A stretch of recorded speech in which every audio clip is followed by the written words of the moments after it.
Hello, welcome to my very first episode of this podcast called One Man's Journey. My name is Christopher William, and I wanted to start this very first episode of this podcast to talk about what my purpose of doing this is. The name One Man's Journey came to me a little while ago, a couple of months ago, as a way of feeling my own personal journey, as well as journeys of other men that are in the world, people that I've met, people that I've talked to, and other people that I have not met or talked to, people that I've read about in books, stories that I've seen on YouTube, and etc. And what I've come to recognize is that we all have a particular story to tell. Each of us as men have some journey that we're on, something that we're navigating, something that we're trying to direct, as well as trying to survive in some ways, it feels like. And I had this idea of wanting to talk about my own personal journey and what I've been through and gone through and struggled with and succeeded with and failed at, because I feel like it is a part of all of our stories. I started a Substack by the same name called One Man's Journey. And I had mentioned in my very first writing that I wanted it to be a place for me to share about myself personally, but then also to have it be a place for other men to engage in conversation, to talk about their own personal journeys. So if I talk about a particular thing in my life, it could be another man who recognizes, I've been through something similar.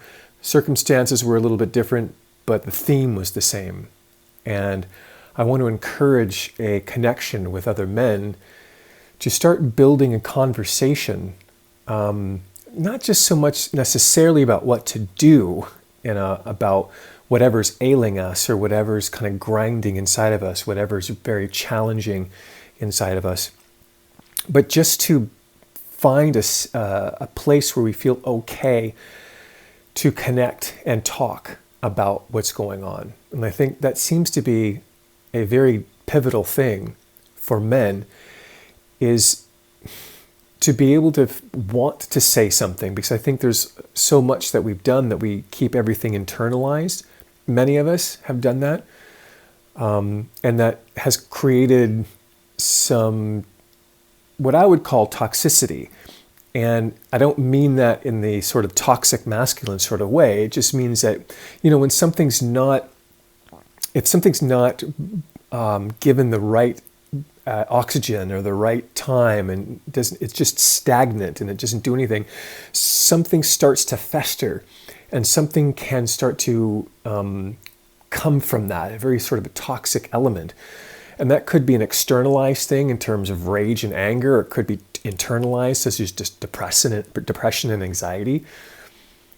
So when things get internalized and they aren't allowed to flow in one way or another, get expressed, whether through talking or through some form of action, something builds up inside of us. And I hold that as being very true for myself personally. And I have struggled as a human being, and especially as a man in this life. I am 52 years old, and I have struggled with a lot of things in my, I guess we would call it mental health. I tend to view it more of an emotional health more than mental health. I don't know if it's so much an issue of the way I think, but it's the internal emotions that have swelled inside of me from a very early age, and how I have related to them, how I've tried to navigate them, how they have influenced me, and how they've kind of overrun my life for a lot of my years, and to the point where I needed to seek help for a deep well of depression and anxiety, lack of worth inside of me going on. For those of you that have read my Substack and or aware of it, I have mentioned that I've had bouts of abusing alcohol, and I can just say that I've been an alcoholic, where I used it as a method of escaping, of dealing, of coping, of feeling better, but only feeling like shit afterwards. Drugs, pornography, on top of all sorts of other things, news, politics, sports, anything that would get me to distract myself, work, sex, relationships, all sorts of things that were being used to distract me from this internal core something that was always inside of me since I can remember. And I just felt like it was important to share that vulnerably and transparently, so that maybe it might connect with other men who have had similar experiences and feel inspired to want to connect and share about theirs with me, either on this podcast or even just privately in conversation over messaging. That's kind of the desire and the hope for this. I don't expect something to happen right away. This is why all I can do is just talk about my own experience and my own motivations and inspirations to do something like this. And maybe ultimately all it's about is for me to share and to bring into the light things that have been true for me. And many things are not easy to be honest about. And so I'm going to navigate probably how much I'll say, and specifically what I'll say, until I feel that it's time. But I want to try to be as honest as I can about things that I've experienced and I've dealt with in my life internally as well as externally. So that's kind of the basis for this. And so I just wanted to kind of jump in and give the idea about what my intentions are with this and what I desire. And I know for a bit of time I'm just going to be talking to an unknown quantity, an unknown presence, until the presence is known. And I really encourage anyone who's watching this at some point in the future to, if you feel the desire to connect and have dialogue and conversation, I really want to be open to that. Just to learn more about what's going on with other men right now and what their struggles are. I just read a book called Man Down, and I'm just now forgot the author. I'll have to put that into the description. Man Down was about a man who just kind of was curious about this rising amount of men who were experiencing depression, suicidal tendencies, and even committing suicide. It was an alarm for him, and he was curious about, what's going on.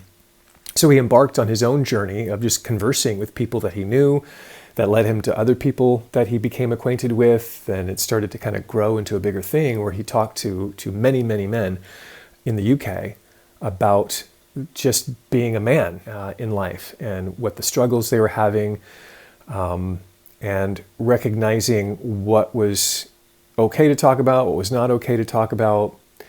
And it was quite an interesting read to get a sense of what many of us are struggling with in so many areas of our lives, whether it's money, job, relationships, raising family,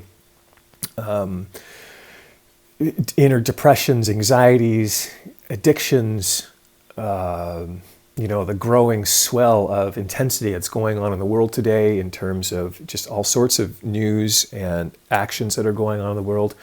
There's a high vibration that goes on, and it's challenging. I think I understood that it's challenging for men, for any of us, to really come to terms with what's grinding in us and what is overwhelming us, because we have been so conditioned to make our way through and just in a way kind of be stoic and be a warrior and move through things and just get through it because I have to provide, I need to lead, I need to show that I've got my shit together. And so from an early age, I think we've just learned to be a certain way around things that bother us. And we've learned to really pack them away.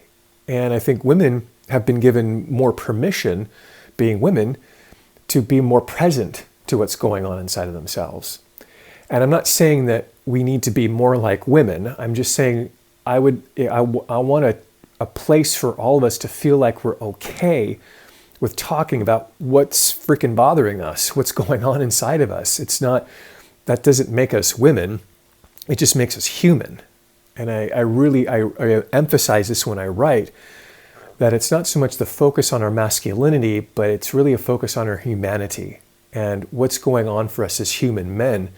That's really been a struggle for most of us. And I know that I've always had a problem with going in and expressing that. And even when I've had, I tend to kind of fall apart, so it's like, either being hardline and just not feeling something, or completely falling apart in some ways.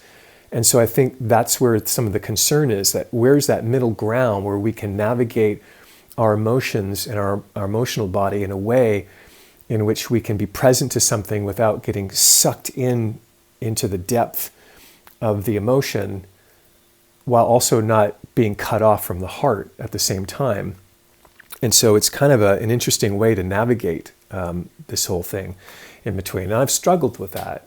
And to deal with that, I wound up going into a healing paradigm, and to understand more about what was going on inside of me and how I could help, quote, get better.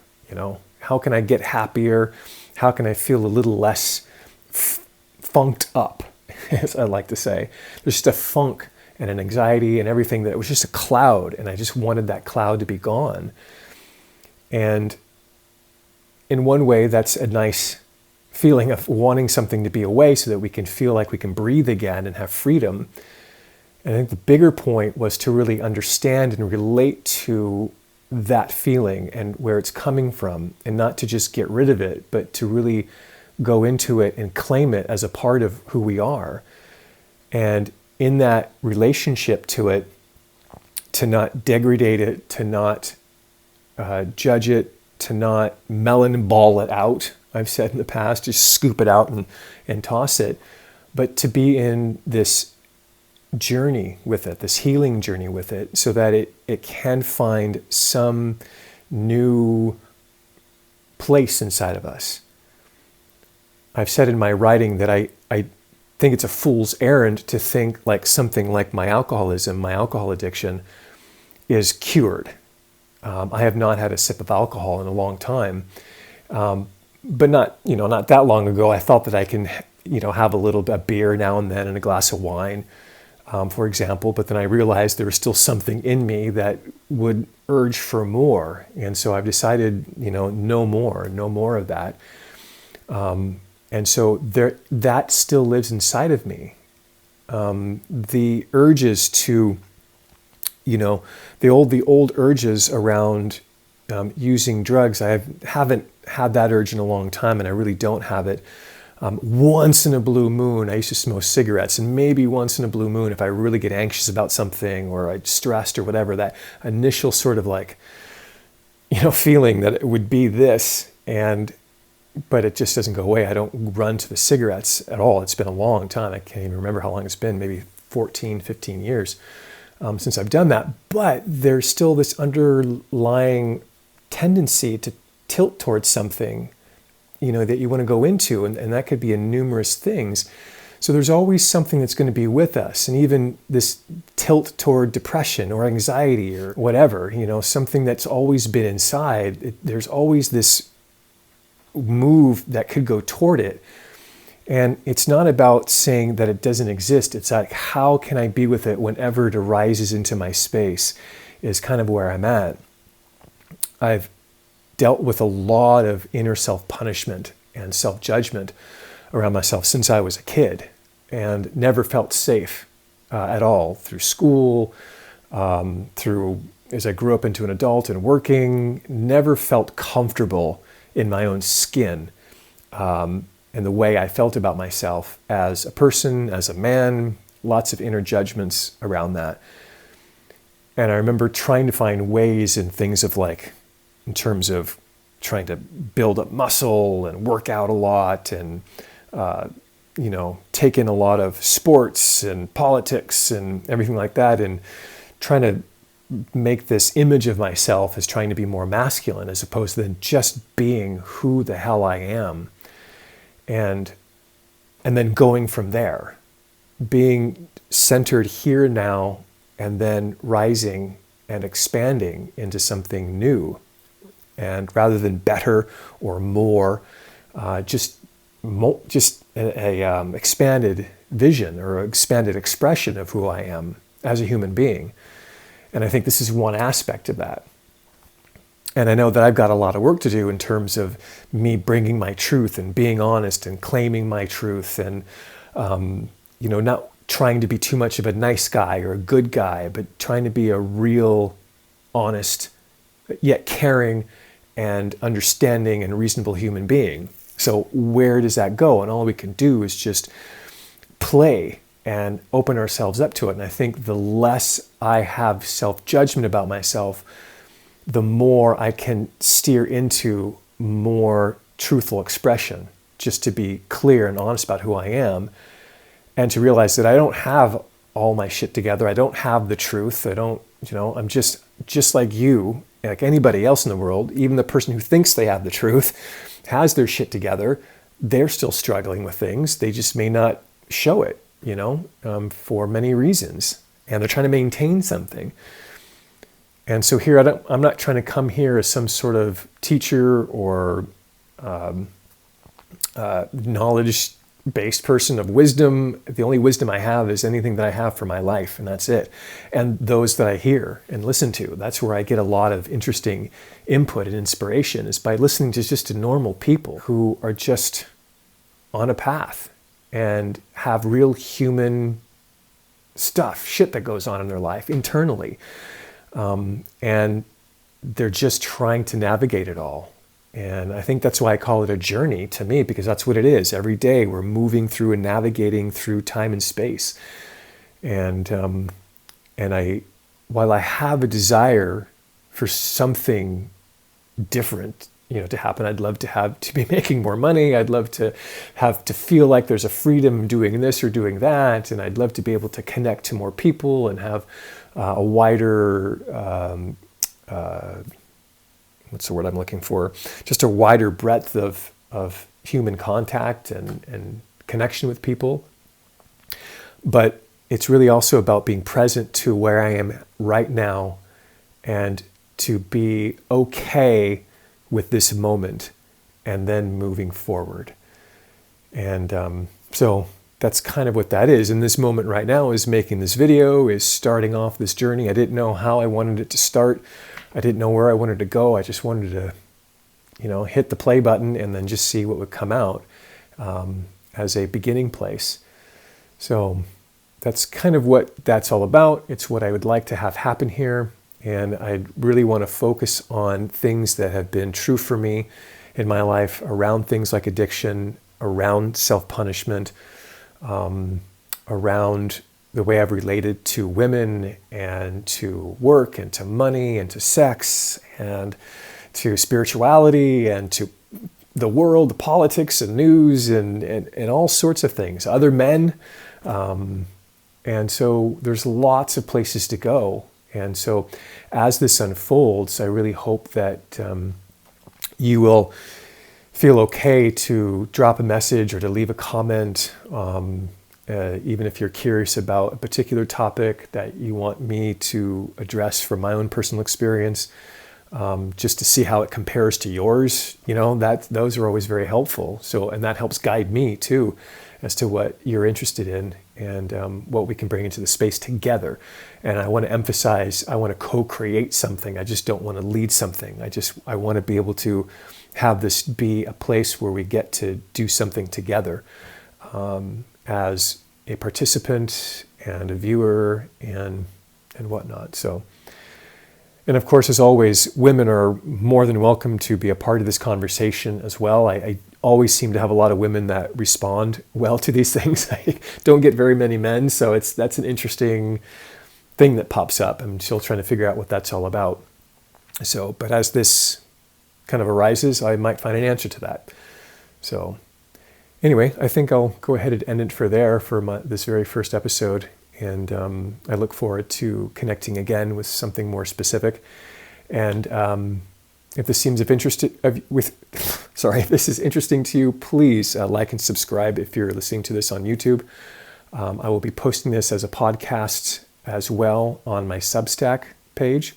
And you can find me at the Substack under Christopher William, and I'll put all that in the links in the description below. So as you see, I'm still trying to figure all this out and get comfortable with it and to feel my own nervousness around it. But I think over time, I'll find my own rhythm and pace and see if we can find some waters to sail together. So thanks for taking this in and for being a part of it. And I look forward to our next conversation.